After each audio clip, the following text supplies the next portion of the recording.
Congress party ಇದೆಯಲ್ಲ, ನೀವು ಒಂದು ನ್ಯಾಷನಲ್ ಪಾರ್ಟಿಯಲ್ಲೋ 21% ಓಟ್ ತೊಗೊಂಡಿದ್ದೀರಲ್ಲ, ನೀವೇ ಹೋರಾಟ ರೂಪಿಸಬೇಕು ಅಂದರೆ ನೀವೇ ಹೋರಾಟ ರೂಪಿಸಿ ಸರ್. ಇದರಲ್ಲಿ ವ್ಯವಸ್ಥೆಯಲ್ಲಿ ಈ ಥರ ಲೋಪಗಳಿದ್ದಾವೆ, ನಾವು ಬಂದಾಗಲೂ ಈ ಥರ ಮಣ್ಣು ತಿನ್ನೋ ಕೆಲಸ ಆಗಿತ್ತು, ಇದನ್ನು ಸರಿ ಮಾಡಿ ಅಂತ ಸಜೆಷನ್ ಕೊಡಿ. ಪಾರ್ಲಿಮೆಂಟ್ ಸೆಷನ್ ನಡೀತಾ ಇದೆ, ಸೆಷನ್ನಲ್ಲಿ ರಾಹುಲ್ ಗಾಂಧಿಯವ್ರು ಮಾತಾಡ್ಬೋದಿತ್ತು. ಅಲ್ಲ ರೀ, ನೀವು ಒಂಥರ ಇಡೀ ದೇಶಾದ್ಯಂತ ಕಳೆದ 80 ವರ್ಷಗಳಿಂದ ರಕ್ತ ಹೀರೋ ತಿಗಣೆಗಳ ಥರ ಆಗೋಗಿದ್ರಿ. ಬೇರೆ ಜನರದ್ದು ಖಜಾನೆಗೆ ನೀವು ತಿಗಣೆಗಳ ಥರ ಹೋಗಿ ರಕ್ತ ಹೀರ್ಕೊಂಡು ಹೊಟ್ಟೆ ದಪ್ಪ ಮಾಡಿಕೊಂಡು ಈಗ ಹೋಗಿ ತಿಗಣೆ ಕಾಂಗ್ರೆಸ್ನವ್ರು ಹೋಗಿ ಅಲ್ಲಿ ಜಿರಳೆಗಳ ಜೊತೆ ಸೇರ್ಕೊಂಡಿದ್ದೀರಿ ನೀವು. ಸರ್, ಏನು ನಿಮ್ಮದೇ ಆದಂಥ ವ್ಯವಸ್ಥೆ ಇಲ್ವಾ? ಮಾತಾಡಲಿಕ್ಕೆ ಸಂಸತ್ತಲ್ಲಿ ಫೋರಮ್ ಇಲ್ವಾ? ಅಲ್ಲಿ ವೇದಿಕೆ ಇಲ್ವಾ? ಅಥವಾ ನಿಮಗೇನು ಕಾರ್ಯಕರ್ತರು ಸತ್ತೋಗ್ಬಿಟ್ಟಿದಾರಾ? ನೀವು ಹೋರಾಟ ಮಾಡಿ, ನೀವು ಹೋಗಿ ಆ ಜಿರಳೆಗಳ ಜೊತೆ ಸೇರ್ಕೊಂಡಿದ್ದೀರಲ್ಲ. ಆಯಿತು, ನೀವು ಇಷ್ಟೆಲ್ಲ ಮಾಡ್ತಾಯಿದ್ದೀರಿ ಅಂತ ನಮ್ಮವ್ರು ಹೋಗಿ ಕಾಂಗ್ರೆಸ್ ಕಚೇರಿಗೆ ಮುತ್ತಿಗೆ ಹಾಕಕ್ಕೆ ಹೋದರೆ ಮೊಟ್ಟೆಲ್ಲಿ ಹೊಡಿತಿರಲ್ಲ ಡಿ ಕೆ ಶಿವಕುಮಾರ್ ಅವರೇ. ಇದು ಸರಿನಾ? ನೀವೇ ಯೋಚನೆ ಮಾಡಿ.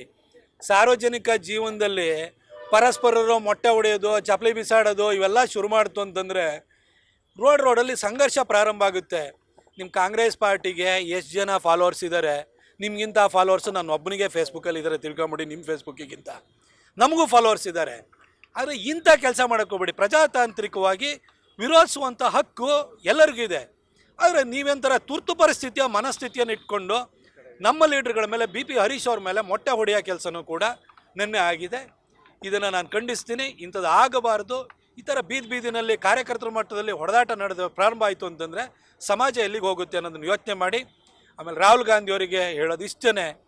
ರಾಹುಲ್ ಗಾಂಧಿಯವರೇ, ಪಾರ್ಲಿಮೆಂಟಲ್ಲಿ ಅಧಿವೇಶನ ನಡೀತಾ ಇದೆ, ಎದ್ದು ನಿಂತ್ಕೊಳ್ಳಿ, ಮಾತಾಡಿ, ನಿಮ್ಮ ಅಭಿಪ್ರಾಯವನ್ನು ಹೇಳಿ, ನಿಮ್ಮ ಆಲೋಚನೆಗಳನ್ನು ಹೇಳಿ. ನೆನ್ನೆ parliamentary affairs minister Kiran Rijiju ಅವರು ಹೇಳಿದ್ದಾರೆ, ಬಿಸ್ನೆಸ್ ಅಡ್ವೈಸರಿ ಕಮಿಟಿಯಲ್ಲಿ ಕಮಿಟಿ ಮೀಟಿಂಗ್ನಲ್ಲಿ ಡಿಸೈಡ್ ಮಾಡೋಣ, ಯಾವ ನಿಯಮದ ಕೆಳಗಡೆ ಇದನ್ನು ತಗೊಳ್ಳೋಣ, ನಾವು ಸಿದ್ಧವಾಗಿದ್ದೀವಿ ಇದೆ ಅಂತ ಹೇಳಿದ್ದಾರೆ. ಹೀಗೆ ಹೇಳ್ತಾ ಇರಬೇಕಾದ್ರೂ ಕೂಡ ನೀವು ಯಾಕೆ ಸರ್ ಜಂತರ್ ಮಂತರಿಗೆ ಹೋಗ್ತಾ ಇದ್ದೀರಿ? ಜನ ನೋಡ್ತಾ ಇದ್ದಾರೆ ಸರ್.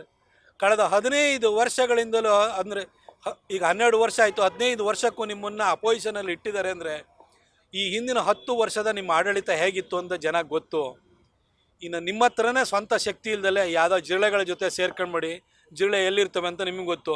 ಆ ಜಿರಳೆ ಅಂತ ಸುಪ್ರೀಂ ಕೋರ್ಟ್ ಹೇಳಿದ್ದೇ ಯಾರಿಗೋ, ಅದನ್ನು ದಾರಿ ತಪ್ಪಿಸಿ ಹೋಗ್ತಾ ಇದ್ದಾರೆ. ಇಂಥವ್ರ ಜೊತೆ ನೀವು ಕೈ ಜೋಡಿಸ್ತಾ ಇದ್ದೀರಿ ಅಂತಂದರೆ ನಿಮ್ಮ ಪಕ್ಷ ಯಾವ ನೈತಿಕತೆಯನ್ನು ಇಟ್ಕೊಂಡಿಲ್ಲ, ನೈತಿಕ ಸ್ಥೈರ್ಯವನ್ನು ಕಳ್ಕೊಂಡಿದೆ. ನಿಮಗೆ ಜನ ಬೆಂಬಲನೂ ಇಲ್ಲ. ನೀವೇ ಪ್ರೊಟೆಸ್ಟ್ ಮಾಡೋಕ್ಕೆ ಹೋದರೆ ಜನ ಬರೋಲ್ಲ ಅಂತ ನಿಮಗೂ ಗೊತ್ತು. ಅದಕ್ಕೋಸ್ಕರ ಈ ಕೆಲಸ ಮಾಡಿದ್ದೀರಿ.